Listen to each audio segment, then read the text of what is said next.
Welcome to the Game Hall. I'm Rob, and join me today as I unbox Fritanga and Trinket Trove. That's right, if you're joining me for the first time, this is where I go through games unboxing them. I will not be covering how to play them. I'm only interested in what it's like to open the box from scratch, show you what it looks like, what the components are, and just some basic reviews of the components. So starting today, let's go with Fritanga. I like to leave the prices on these when I can, just to show you what I paid for it. This was $24.99 by Devir Games. It is a 3 to 7 player game, ages 9 and up, and 20 minutes. So a nice, pretty breezy game. If you're familiar with Devir Games, you will know that this box is probably mostly filled with instructions to cover so many languages. They're very good at that. The most I ever usually keep is a copy of the English and a copy of the Spanish. But otherwise they have, looks like Italian, Portuguese, and I'm not familiar with this one. Yeah, I'm not sure, but let's crack her open. I just like the cover art from this. Rafael Morales and Jose Luchoro, I'm gonna butcher it, sorry. But just the box itself, the cover art, it just looked, it looked like fun just from that. A bunch of fried items, made human, and a little bit reminds me a little bit of Foodtopia, that Seth Rogen film. Hopefully not that level of vulgar humor. Let's see too. So you saw how I had to cut those. I'm curious how well this always drives me crazy if it's, looks like pretty easy. Oh yeah, nice. Didn't do any real damage to the box, so that's good. There's some cover art inside the box as well, reverse cover art. Looks like the characters have some names. Antonian Friteras, so Antonio Banderas, Corny Dogger, Johnny Cheese. Nice. So maybe a little pricey, but Devir is one of those publishers as well that, you know, you usually get, you know that the components are good, or you know that the quality is good. Just like I was saying, there's your multiple rule books that they don't need to provide everybody. Maybe that would cut the cost down, but it's nice that they just have that accessibility to everyone. I'm probably, again, just going to keep these two, and I will find a home for these. The rule book itself, components, looks like we get some food pieces with plastic bases, cards that are illustrated on both sides, and the rule book. So this is just a card game. Let's take a look at, so here are the the punch outs, thick cardboard. They feel good for those characters that we saw listed on the back. It looks like they always have an advertisement for another game, Blind Business. And then here's your pieces for putting your character standee up. So this reminds me of kids' games. So that you're gonna be careful on, because already I'm messing up the cardboard because they're very tight. And I'm curious, once you do them, which I don't know if you could switch the colors or if the colors have to go to a certain one. Ooh, that's tight. That is very tight.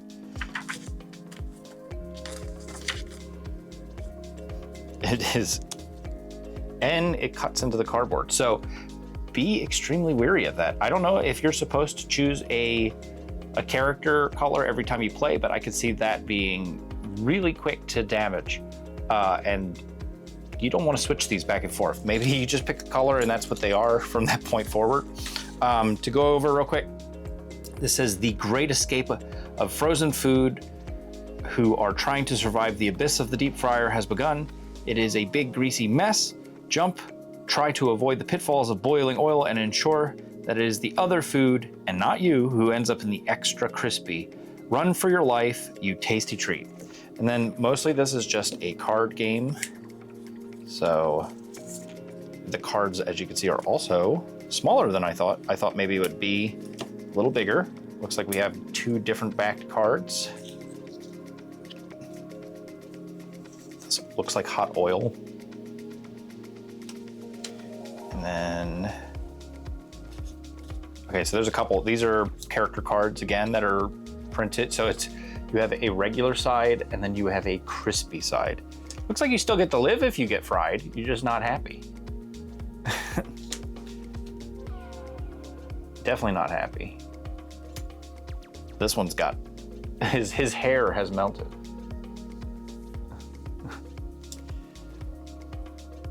Nice. And then some pig cards. I guess he's the chef, he's the cook, he's trying to cook you up. And then the cards themselves, a little whimsical, a little reference to Terminator 2 there. Look, oh look, a reference to Lord of the Rings. I don't know if they all have references, but those two were pretty obvious. There you go, a reference to RoboCop. Not really. So I don't know exactly how this plays, but like I said, it seems like a simple enough game, 20 minutes. The art is funny, it's unique. They have enough different art styles.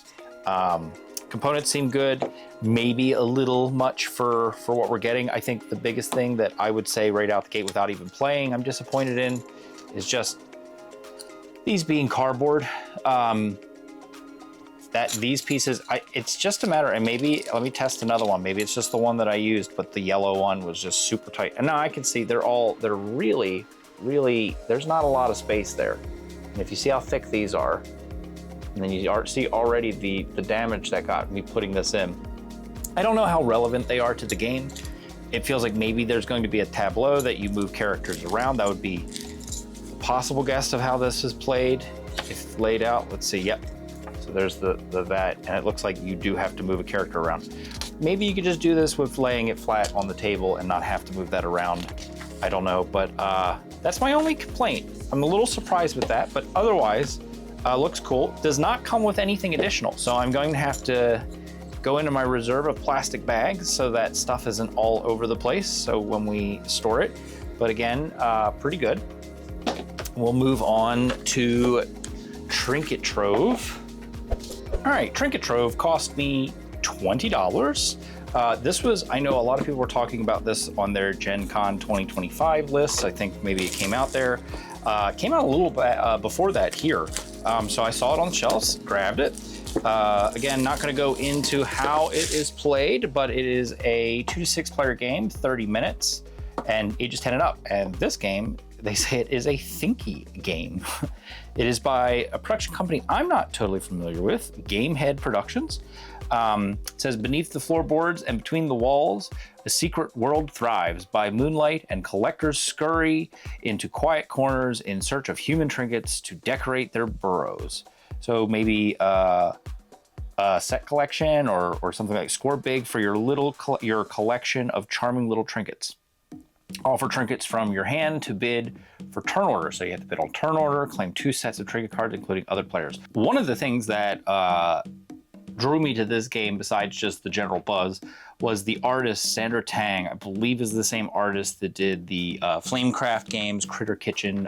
We did an unboxing of Critter Kitchen not too long ago. She has a pretty distinct style. But yeah, let's jump into Trinket Trove. Oh, look. So environmentally conscientious. Nice paper wrapping that is then holding plastic cards. Curious. I don't really understand that, but yeah. Looks like I won't need a knife for the cards if this opens the proper way. It's got the little slip.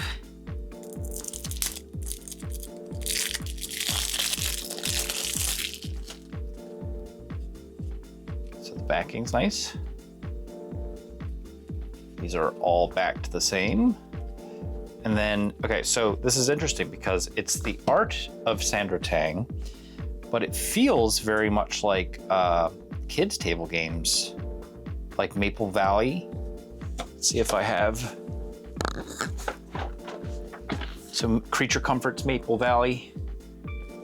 It feels like, if you see the art from these cards, feels like this. And let's see. None of the same people. None of the same people. But tell me, we'll open this real quick.